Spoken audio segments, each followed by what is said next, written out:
primer lugar, podemos ver que en los dispositivos de entrada y salida que utilizan metodologías aisladas, las líneas de control de lectura y escritura se encuentran separadas, mientras que cuando hablamos de aquellos que son mapeados a la memoria, decimos que estos dos componentes de lectura y escritura se encuentran unificados en un mismo grupo. Por otra parte, en la entrada y salida aislada podemos ver que los espacios de direcciones de entrada y salida, es decir, los puertos y la memoria, están separados. Es decir, ocupan diferentes espacios de direccionamiento. Mientras que en el caso del mapeado a memoria, vemos que tanto la memoria como las direcciones de entrada y salida ocupan un espacio de direccionamiento común. Finalmente, vemos que en el caso aislado, las instrucciones de entrada y salida son diferentes. Es decir, in-out transfiere datos entre un dispositivo de entrada y salida y el microprocesador. Mientras que en el caso de la forma mapeada, no hay instrucciones específicas para entrada y salida, ya que usan las mismas instrucciones de referencia que pertenecen a lo que es la memoria RAM. Esto brinda mayor flexibilidad en el manejo de las operaciones de entrada y salida. Como pueden ver, hay bastante marcadas diferencias entre estas dos metodologías de trabajo.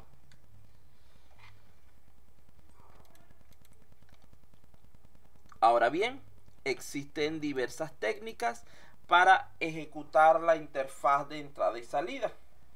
Allí tenemos las tres más comunes, que es la entrada y salida programada, la entrada y salida controlada por instrucciones y la entrada y salida usando DMA, que es direccionamiento.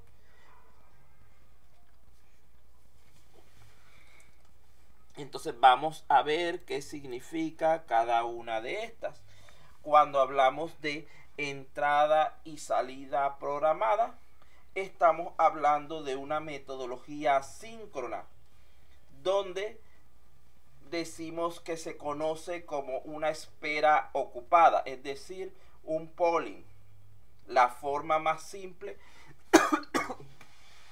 de entrada y salida es esta, donde el procesador es el que se encarga de hacer todo el trabajo. El programa de usuario emite en este caso una llamada al sistema, ante la cual el núcleo o el kernel traduce la llamada para el driver apropiado. Dicho driver o controlador inicia la entrada y salida enviando un comando adecuado y permanece en espera ocupada nuevamente, sondeando en forma continua al dispositivo para ver si ya ha terminado.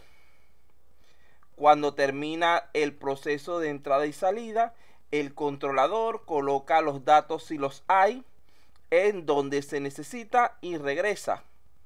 El sistema operativo entonces le devuelve el control a donde está el llamador, el invocador. La desventaja de este modelo es que mantiene ocupado al CPU sondeando al dispositivo hasta que todo el proceso termina.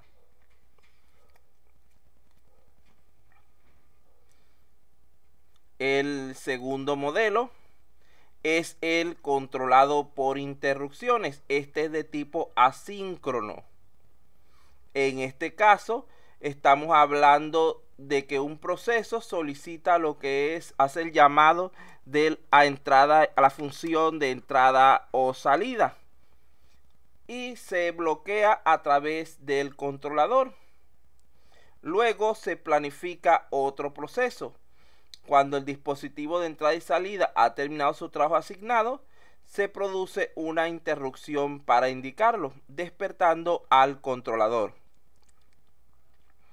En este punto, el dispositivo coloca una señal en el bus de direcciones, por lo general numérica, y el manejador de interrupciones la detecta e indica al procesador cuál es el dispositivo que requiere atención e interrumpe otras tareas que se puedan estar realizando.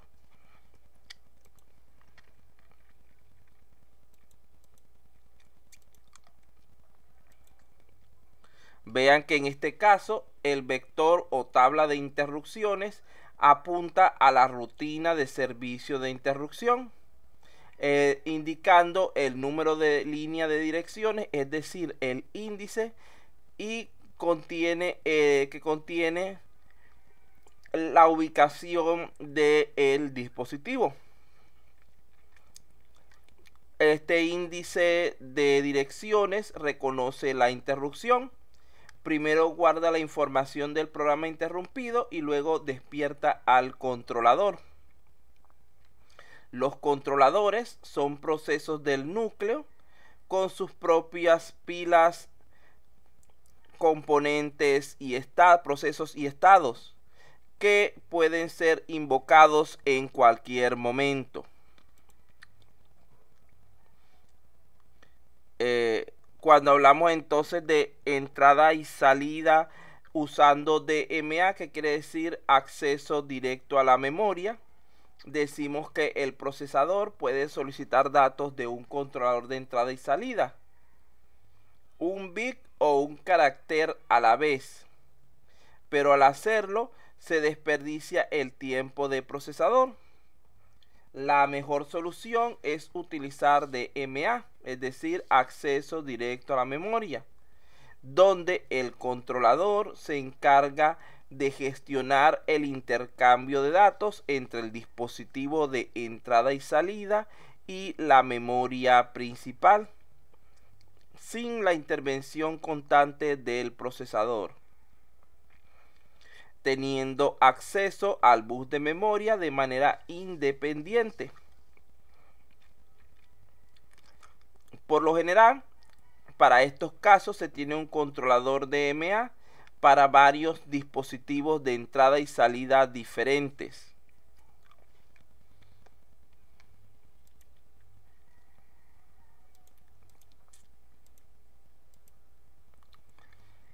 Fíjense que luego de esto el procesador configura el chip DMA a ver cuántos bytes debe transmitir, las direcciones de dispositivo y de memoria involucradas y la instrucción, después de lo cual el chip hace este trabajo e interrumpe al procesador cuando finaliza.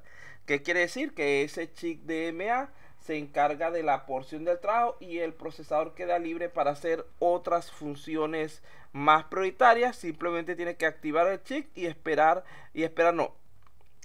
y vuelve a ser interrumpido cuando termina el proceso que estamos gestionando.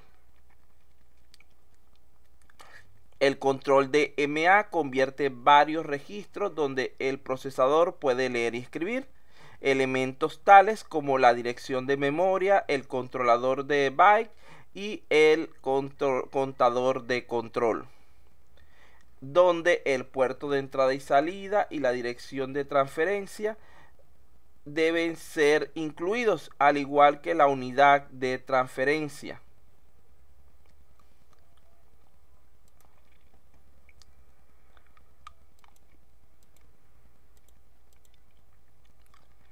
Bueno, en cuanto a las interrupciones, se piensa que en la ejecución de un programa, siempre la próxima instrucción que se ejecutará por el procesador será la que está a continuación en la lógica de programación de nuestra aplicación.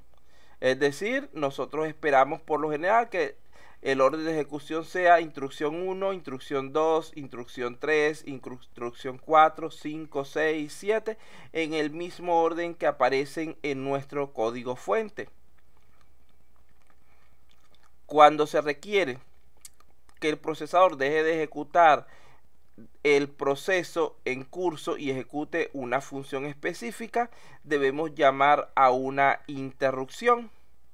Cuando esto sucede, el procesador desvía sus recursos para atender o servir al elemento que está vinculado con dicha interrupción. Por ejemplo, vean aquí, se supone que el orden natural de ejecución de esto sería instrucción 1, 2, 3, 4 y 5, pero aquí se produjo una interrupción entre el 2 y el 3. En este caso, el sistema lo que hace es ejecutar el bloque de comandos que corresponden a esa interrupción, que sería esta serie de elementos, y una vez que culmina, sigue desde el punto donde se quedó. Es decir, ejecuta la instrucción 3, 4, 5, etc. Esto quiere decir que cuando es generada una interrupción, la próxima instrucción a ser ejecutada no es la que corresponde a la secuencia lógica de instrucciones del programa. Dicha secuencia se modifica temporalmente, pasando a ejecutar la primera instrucción de la rutina de servicio de interrupción, ISR. Es decir, esto que tenemos aquí a la derecha es nuestra rutina de servicio de la interrupción. Entonces él va ejecutando normalmente, repito, cuando se produce la interrupción, ejecuta este bloque y luego continúa donde corresponda, porque aquí puede producirse algún tipo de salto, algo que haga que estas instrucciones no se ejecuten. Bueno, tenemos básicamente tres tipos de interrupciones.